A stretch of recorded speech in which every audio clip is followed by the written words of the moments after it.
Hey, boys and girls.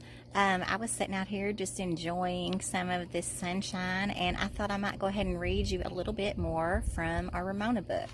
All right, let's pick up where we left off. Ramona looked at her mother and father, who had the straight mouths and laughing eyes of grown-ups who were trying not to laugh out loud. Beezus was right, and she was wrong. She was nothing but a girl who used to go to kindergarten and who got everything wrong and made everyone laugh. She was a stupid little sister. A dumb, stupid little sister who never did anything right. Suddenly, everything that had happened that day was too much for Ramona. She glared at her sister, made a big crisscross motion in the air with her hand, and shouted, "Cross out Beezus." Then she threw her crayons on the floor, stamped her feet, burst into tears, and ran into the room she shared with her sister. "Ramona Quimby," her father said sternly, and Ramona knew that she was about to be ordered back to pick up her crayons. Well, her father could order all he wanted to. She was not going to pick up her crayons. Nobody could make her pick up her crayons. Nobody.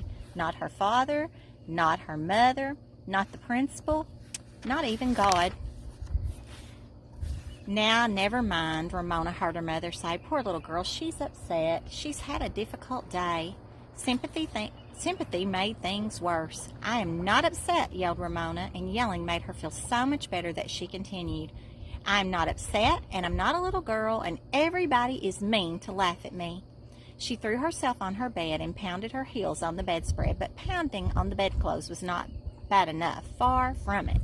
Ramona wanted to be wicked, really wicked. So she swung around and beat her heels on the wall. Bang, bang, bang. That noise ought to make everybody good and mad. "Mean, mean, mean," she yelled, in time to her drumming heels. She wanted to make her whole family feel as angry as she felt. Mean, mean, mean. She was glad her heels left marks on the wallpaper. Glad, glad, glad. "Mother, Ramona's kicking the wall," cried Tattletale Beezus, as if her mother did not know what Ramona was doing. "It's my wall, too." Ramona did not care if Beezus tattled. She wanted her to tattle.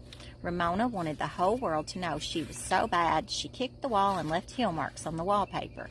"Ramona, if you're going to do that, you had better take off your shoes." Mrs. Quimby's voice from the living room was tired but calm.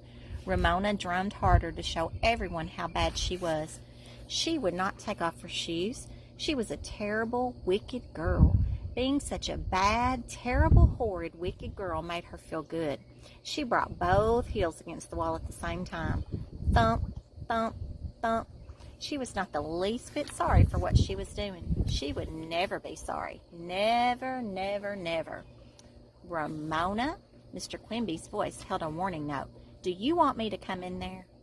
Ramona paused and considered. Did she want her father to come in? No, she did not.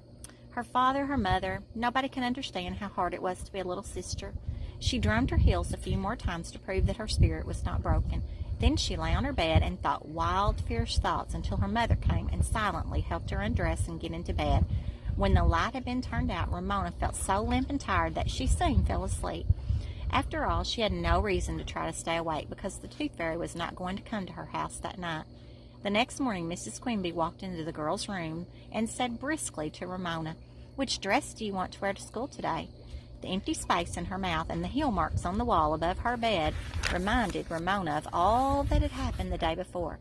"I'm not going to school," she said, and reached for her play clothes while Beezus put on a fresh school dress.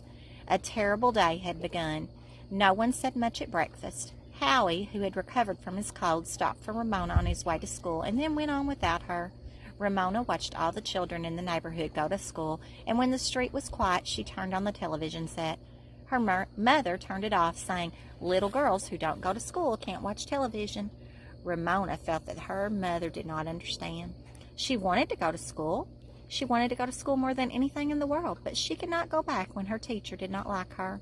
Ramona got out her crayons and paper, which someone had put away for her, and settled down to draw.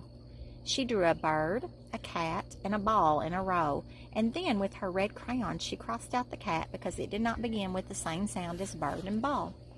Afterward, she covered a whole sheet of paper with cues, Ramona style, with ears and whiskers. Ramona's mother did not feel sorry for Ramona. She merely said, "Get your sweater, Ramona. I have to drive down to the shopping center." Ramona wished she had a dime from the Tooth Fairy to spend. There followed the most boring morning of Ramona's entire life. She trailed along after her mother in the shopping center while Mrs. Quimby bought socks for Beezus, some buttons and thread, pillow cases that were on sale, a new electric cord for the waffle iron, a package of paper for Ramona to draw on, and a pattern. Looking at patterns was the worst part. Ramona's mother seemed to sit for hours looking at pictures of boring dresses. At the beginning of the shopping trip, Miss Quimby said, "Ramona, you mustn't put your hands on things in stores." Later, she said, "Ramona, please don't touch things." By the time they reached the pattern counter, she said, "Ramona, how many times do I have to tell you to keep your hands to yourself?"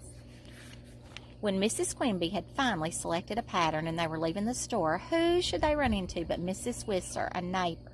"Why, hello," exclaimed Mrs. Whistler, "and there's Ramona. I thought a big girl like you would be going to kindergarten." Ramona had nothing to say. All right, we're going to stop right there for today.